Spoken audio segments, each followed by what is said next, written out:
2, 1, 9, 8, 7. Voilà, bonjour. Donc voilà, je viens de faire le code de 1987 pour donc rentrer dans la ferme. Alors, moi, c'est Olivia. Donc, bienvenue ici à la ferme.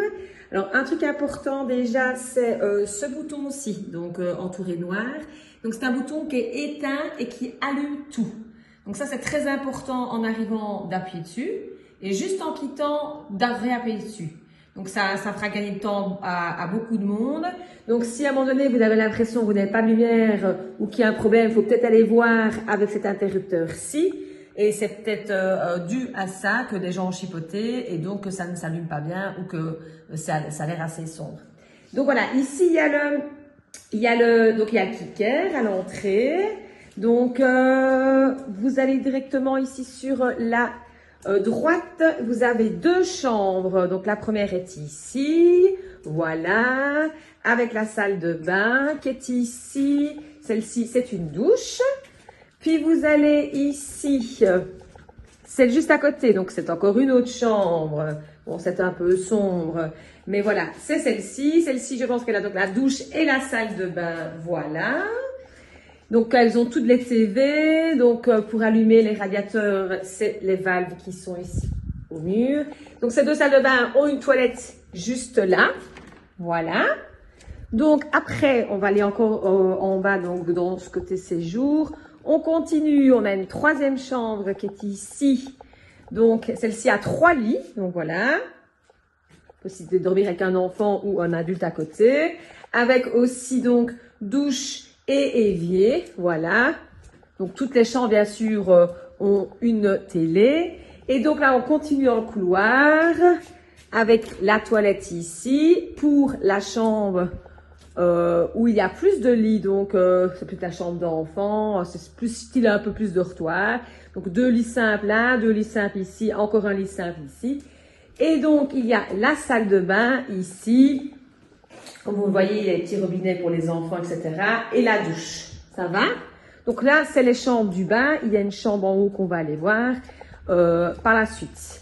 Donc on continue, on arrive dans le spa, voilà. Donc, le spa, c'est important. Donc, voilà ici le sauna. Le sauna, c'est très important de l'allumer. Ça chauffe en une demi-heure. Maintenant, bien sûr, quand on n'y va plus, c'est très important de l'éteindre. Ça ne sert à rien de le laisser allumer pendant 48 heures ou autre. Donc, il faut l'éteindre quand on n'y va plus. Là, il y a une douche qui est très utile, moi, je trouve, pour le jacuzzi, voire nécessaire.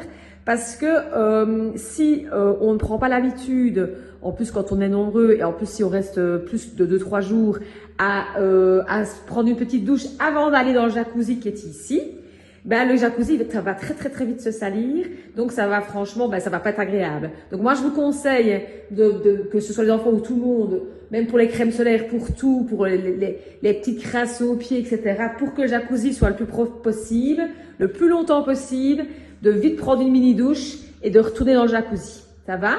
Donc voilà, donc fatalement, mais là j'ai pas la clé, mais on sait bien sûr passer par l'extérieur.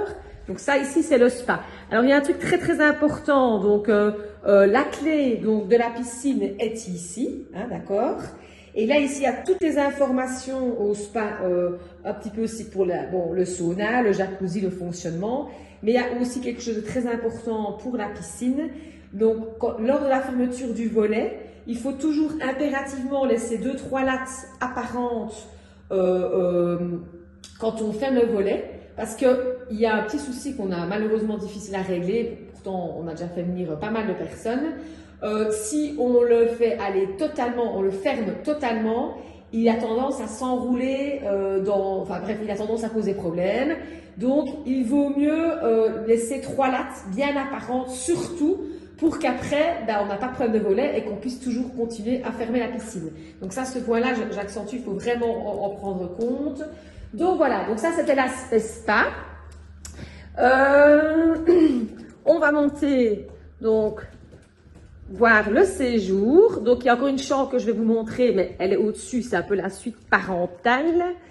Donc voilà, alors on monte. Donc voilà, le séjour hyper lumineux, hyper agréable qui est ici. Donc en hiver, notamment, le feu est là, possibilité de faire un feu. Là, c'est tout l'aspect extérieur avec la terrasse, etc. La plancha est bien là, est très fonctionnelle. Voilà, la table, etc. Tout ça ici. Donc, on a bien mis, on laisse toujours bien pastilles, ce qu'il faut aussi. Voilà. Il y a en général dans cette armoire-ci toujours un peu de sel, autre, etc. Maintenant, ça dépend de ceux qui sont venus avant vous et ceux qu'ils ont laissé. Donc voilà, poubelle, etc. Donc voilà, ici, la buanderie, qui est bien fonctionnelle, bien sûr, avec les machines et autres, congèle, tout ce qu'il faut. Donc voilà, elle est bien équipée. Et il y a encore un autre salon ici. Excusez-moi, c'est un peu sombre, je n'ai pas allumé. Avec le billard, etc. Et un coin enfant, jeu, petit coin détente en plus. Ça va. Donc la toilette est ici en haut. Voilà. D'accord. Et donc on monte tout en haut pour voir la suite. Donc là, vous avez une vision. Voilà, c'est sympa, hein, c'est chouette. Voilà, donc ici, vous arrivez dans la suite. Là, avec sa petite terrasse. Et la salle de bain, d'accord? La toilette est juste là au fond. Donc voilà, bien sûr, il y a les draps de lit qui sont prévus, la literie, les draps de bain, etc. Donc bien sûr, tout est là. Donc voilà. Donc ça, c'est pour l'intérieur. Je vais aussi vous montrer où un peu les abords et dans une deuxième vidéo et la piscine. Voilà.